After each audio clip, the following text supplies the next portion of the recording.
Rosenior already has been compared a lot to Jose Mourinho. The advantage which Rosenior immediately has is being able to put across exactly what he means. I think he's going to be a player who really, Liam Rosenior can really get the best out of.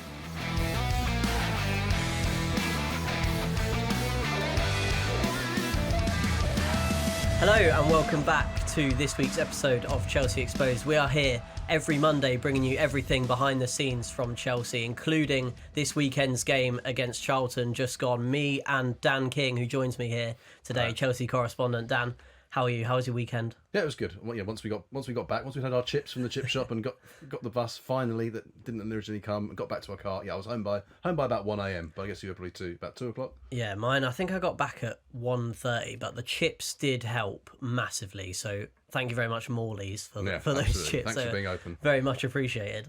But yeah, we were at the Charlton game, both of us. What did you make of that game in particular? Well, overall, it couldn't have gone a lot better for Rosenior. I think we all spotted in the first half very similar issues to, in some ways, there have been. I mean, when Badiashile gets booked after less than 5 minutes, you're thinking, here we go, we're gonna get red card number 8 for players coming up. But to be fair, Charlton actually didn't cause them a lot of problems in the first half, and only for a very short time in the second. And then also in the first half, the other recurring problem of this season is whenever teams play in a low block, particularly with 5 defenders, whether they've been Premier League teams or European teams, Chelsea have had problems, and they did have problems again, and it needed something special, and thankfully for Rosenior and Chelsea, something special arrived in first half stoppage time. Yeah, I feel like there's a lot to get into with this game in particular. Obviously, it being Liam Rosenior's first match in charge, and he became the first Chelsea manager since, I think it's Conte in 2016 to win his first competitive match. Yeah.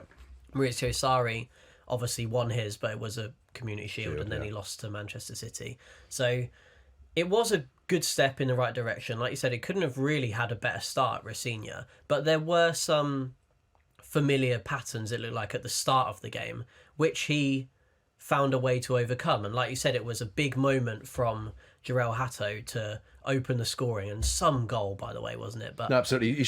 So for the other chances, and the bulk of the chances which Chelsea had in that first half were shots from distance, and not many of them were on target. I mean, Will Mannion did make a couple of decent saves in the Charlton goal, but they weren't like worldies. But that's not the shot of a left back. Maybe that is the shot of a left back who's been brought up at Ajax, because technically it was brilliant, absolutely superb. And sometimes it's just that sort of thing you need. And I think one of the themes of the game was that you had some people who've not had a lot of chances, particularly under Maresca, and particularly in recent weeks when things have been going wrong, who stepped up and took their chance, like Hatto, like Gittens, like Guiu, Tosin, and Tosin was also scoring. I mean, Rosenior did say before the game that how important Tosin had been just in his first couple of days in getting around the leadership group and sorting things out. But for Tosin to actually be on the field and scoring, can only help his cause. And I think it was very useful for Rosenior to see that he can make 8 changes. Because again, if Maresca had done that, would have been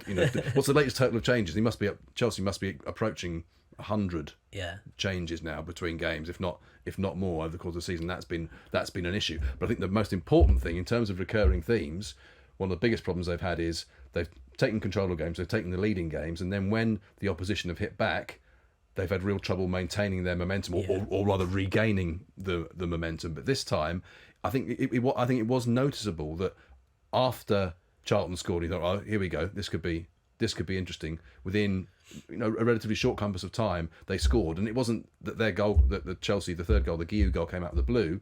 They went straight back on the front foot. They didn't retreat within themselves. I think, right, we've got to try and hold out for half an hour. I thought, no, we're going to go for another goal, and that really killed off any hopes of a Charlton revival. And then after that Guiu goal, they weren't really threatened. In fact, they could have scored a lot more goals even before the 2 they got in stoppage time. I feel like that's going to be the biggest thing to take from this game. Is Rosenior, obviously, in his first interview with the club, he said he wants this team to be a front-footed attacking team, and we've heard this before from Chelsea managers, where Thomas Tuchel, I remember saying he wants Chelsea to be a team that teams are afraid to play against, and I think it's that kind of mentality, but it has to be backed up with how the players play on the pitch. And what I really liked, one player in particular I was really impressed with. I know you're going to say.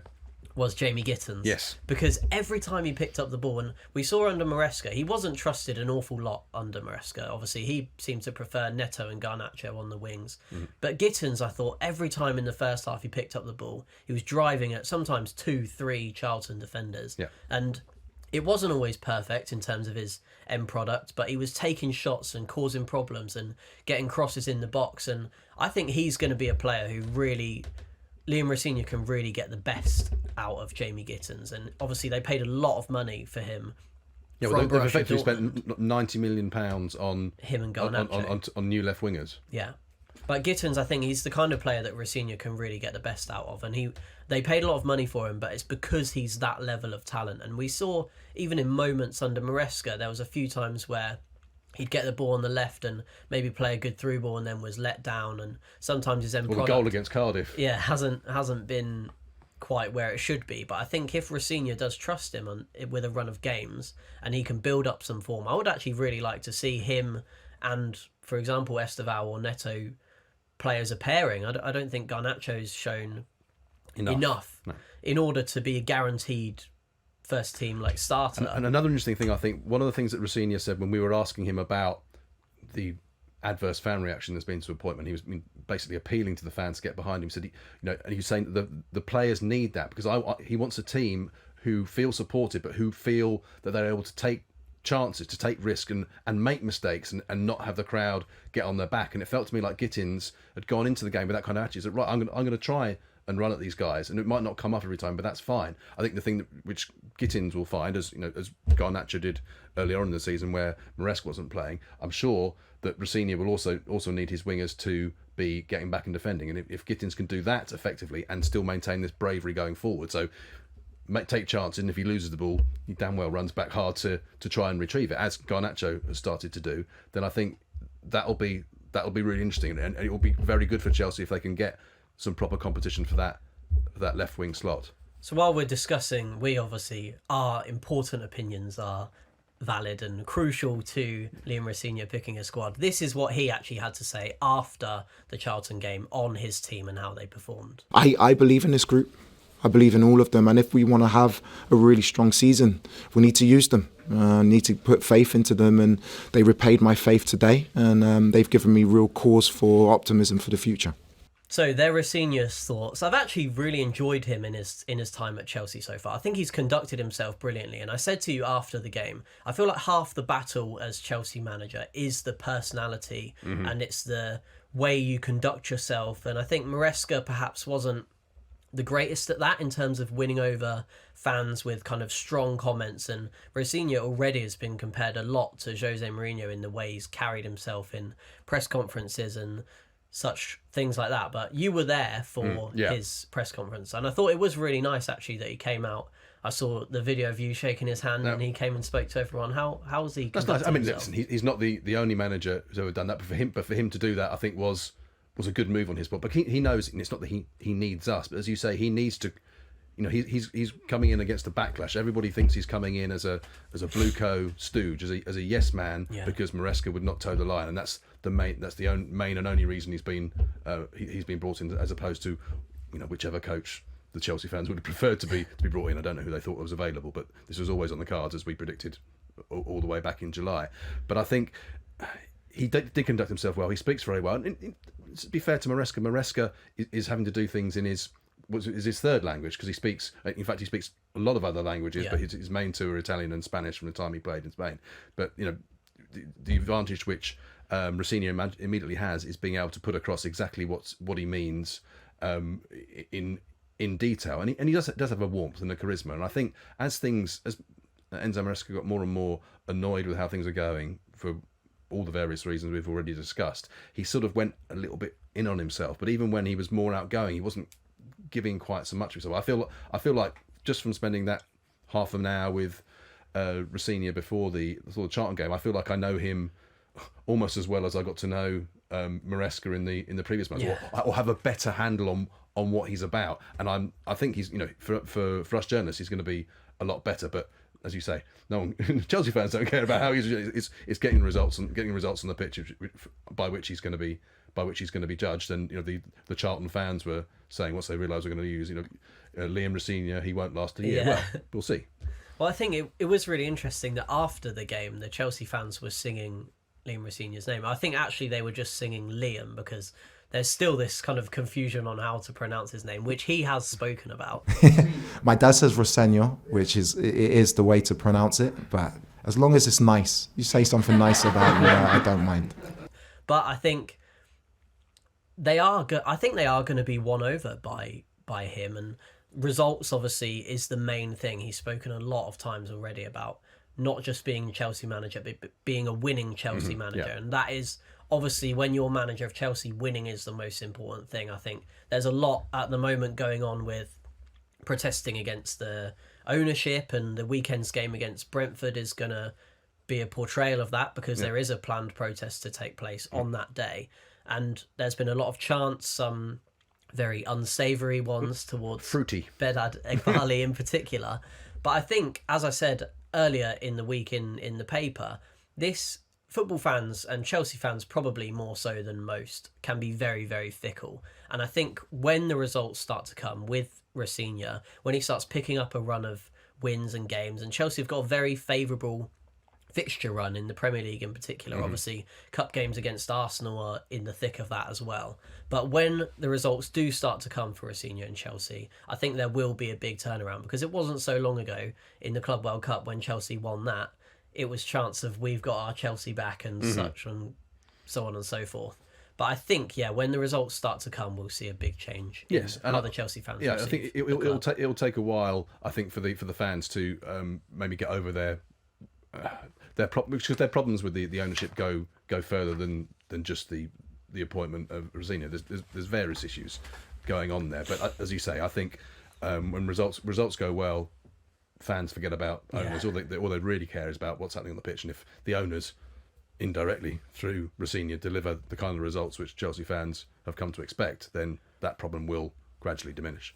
Yeah, and I think, obviously the game against Charlton was a good result, but ultimately it was against 19th place in the Championship, and Liam Rosenior knows that his next game against Arsenal is going to be the real test, because we've seen he pretty much got the best out of Chelsea's second string 11, but can he now get the best out of the first choice, the first 11, the first team, the world-class players that he's got at his disposal, the likes of, he's already spoken about Cole Palmer, Enzo Fernandez, Moises Caicedo, and obviously the likes of Reece James, Malo Gusto and Cole Palmer all missed the game against Charlton. He said they were minor tweaks or knocks. I think we'll get some clarity on that from Jack Rosser, who you guys obviously know as our other Chelsea reporter that forms the trio of us guys.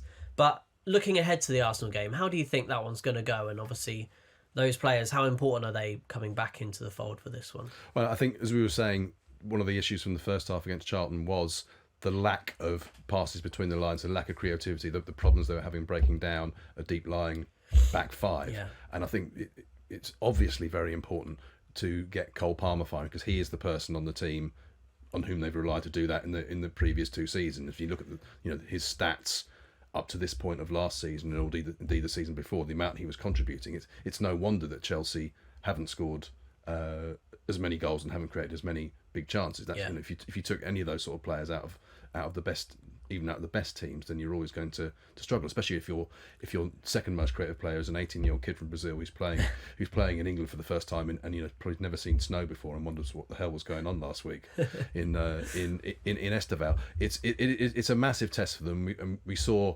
if Chelsea's win was impressive over Charlton, then so was Arsenal's in the end over Portsmouth, and there was one particular worrying issue which Liam Rosenior himself identified from the Charlton game, which is relating to one of the particular strengths of Arsenal. Yeah, so let's take a look here at what Rosenior said about that weakness, which we know is going to be defending set pieces for Chelsea, Arsenal's biggest strength. They score their first goal from a set play. They're crucial. We need to improve in that aspect as well, whether it's long throws, wide free kicks, corners going into our box. They are the basics that I talk about in football. So yeah, obviously disappointed to concede, but our reaction to conceding today was magnificent. We went up a gear, and that's really, really pleasing part of the game. So, yeah, Dan, set pieces is going to be an interesting point at this game. I think Arsenal have just hired a coach as well. Something to do with taking long throws. I'm not sure exactly what that's about, but I'm sure he'll have his own mural very soon. Yeah. We'll know more about him then. God forbid Chelsea have got to defend more long throws. I'm not sure how much more of that I can take. Yeah, so what, is it 4 goals this season? 3 or 4 goals? Yeah, isn't it? four goals are conceded from long throws. 2 of them were against Bournemouth, with Antoine Semenyo taking them, who's now joined Man City. I think Chelsea have conceded as many as Man City have taken all season. So I wonder if that will change from a Man City perspective. And also, just throwing it forward slightly more, and the Brentford game on Saturday is sure to test that as well. Yeah. So this is a real. One of the problems Rosenior has got is that the games are coming so thick and fast for Chelsea, just every 3 or 4 days for the foreseeable future, if they keep winning games and go through in the various competitions. He has not got a lot of time on the training ground to do things, so he's having to be very selective with what he does. But I'd be very surprised if the Chelsea players this week were not spending quite a bit of time on defending set pieces and balls in the air and long throw-ins, because that's where the massive challenge is going to come from. I mean, I sometimes think that maybe if Arsenal do go on to win the Premier League, maybe they should give them the Super Bowl crown, rather, because they're all about the plays and the blocking and all that kind of stuff. It's not really football anymore. But that's a debate for another time. Yeah. So against Arsenal, it's interesting really, because it doesn't feel like that long ago that we were there. I don't think you were. I wasn't there. No, I wasn't at the Arsenal game. Yeah, that I was at Stamford Bridge watching Chelsea against Arsenal, and there's going to be a lot of comparisons, I think, drawn between that game and this one. Obviously, the biggest difference between the 2 games is who's in the dugout for Chelsea, and that game against Arsenal was obviously one of Maresca's most impressive in charge, because it's mad to think it was only so few weeks ago. Yeah, not long ago at all. And Maresca in that game was heavily praised for how he set Chelsea up. It was Reece James in midfield and Caicedo obviously with the early sending off. Reece James was incredible in that game. Won the midfield battle against Declan Rice, which we thought was going to be Caicedo against Rice. It ended up Reece James was the winner. Do you think Rosenior will start Reece James in midfield in this one? I wouldn't be surprised, especially as both he and Malo Gusto missed the Charlton game. I think, given that the tactic worked under Maresca, I would be very surprised if it were not Gusto at right back and James in midfield. Obviously, fitness permitting. If there are doubts, strong as Reece James is, you do not want to take any risk, any chances with him. And and if Malo Gusto isn't right, then maybe we'll see Josh Achampong again there. But I think this the physicality of Reece James in midfield could be really, really important, because it's not just Rice. They've got both Mourinho and Zubimendi, although different heights. They are tough players, quite almost in the image of their manager and Arteta. Arteta is not a tall guy, but he was pretty. He got about the pitch well, and he was pretty strong. He punched above his weight, and the whole Arsenal team are very big and very physical, and you need your strongest, most physical players if you're going to earn the right to play against them. And how about Esteval? Because I thought, obviously, under Maresca, he wasn't used perhaps as much as fans would have liked to see him. But when he came on against Charlton, he looked really, really good. Won the penalty, created a bunch of chances, couldn't quite put the ball in the back of the net. But I actually, personally, I'd really like to see him and Gittens start on either wing. And I think that could be, if they're going to play this front-footed attacking style, I think him and Gittens could be perfect. Maybe more longer term as those wing options. We'll have to wait and see in that sense. And I think you're going to be disappointed though, because I would be amazed if Neto having not played at the week, if Neto doesn't start. Because I think I know what you're saying and what a lot of Chelsea players are saying, and we want to see more Esteval. But you have to, with players that young, who've never been in this country before, you have to give them a little bit of time to adapt, and you have to manage their game time and manage the expectations. And in fact, as happened against Charlton, Esteval's done really well coming on. And I think we did a piece earlier this year about Pedro Neto when he was growing up and he was doing his roller hockey. He was a footballer. He was known as the atomic mouse. He just kept on running. And I think one of the reasons why, well, the big reason why Esteval's been able to make such an impression when he's come off the bench is because the defenders have been absolutely knackered.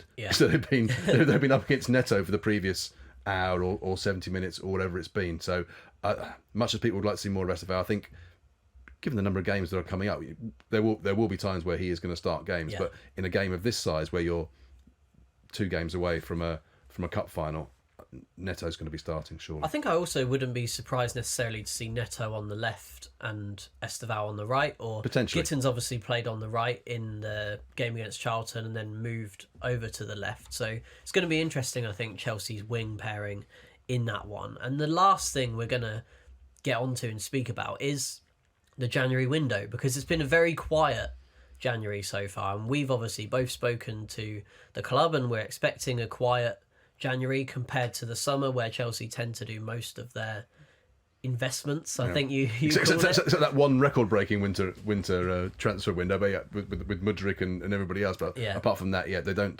don't tend to want to. No teams want to do it because normally it's a sign of desperation, a panic. Yeah. And do you think, obviously, well, we've said there already that Rosenior won't necessarily be massively backed in January, but do you think he will want to be backed? Because the thing that springs to mind is, remember when Maresca said he kind of wanted a centre-back and then it came out that actually... You're not getting one, son. Yeah, you're not going to get one. Bad luck. I wonder what Rosenior wants from the ownership in terms of being backed financially, and what kind of positions do you think he needs to strengthen in the Chelsea squad?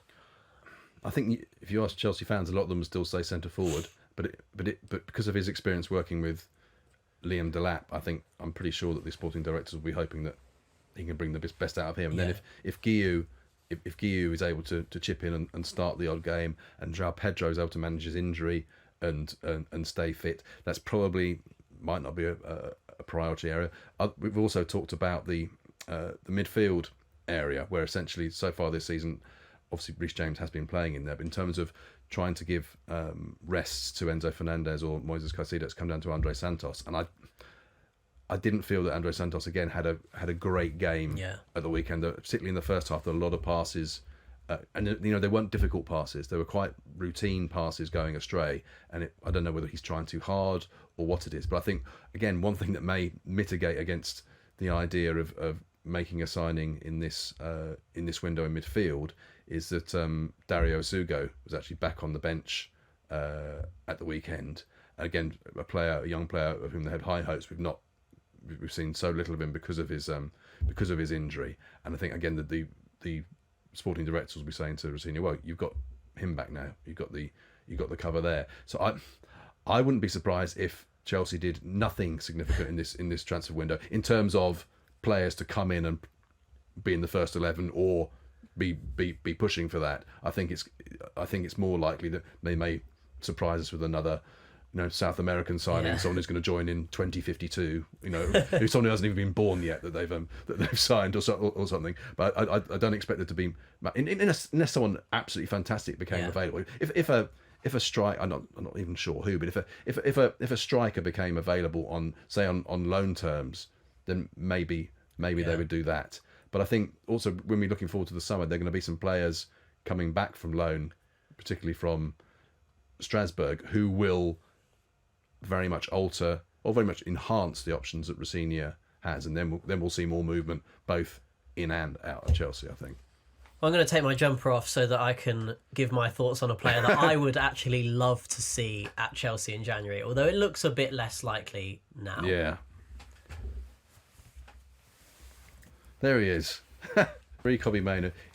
I can't believe it. It's not long ago when he was the answer to not just Manchester United's midfield problems, but the answer to England's midfield problems at the Euros, where Southgate tried various combinations with Declan Rice, and finally it was when Kobbie Mainoo came in and played that things started to click a bit better. Yeah, it's looking less likely now. Again, if they were given any encouragement and there was no obligation to buy, then I think Kobbie Mainoo would be a great one to get in, even allowing for a Sugo coming back from injury. But I'm not sure United would let him go without some pretty stringent terms.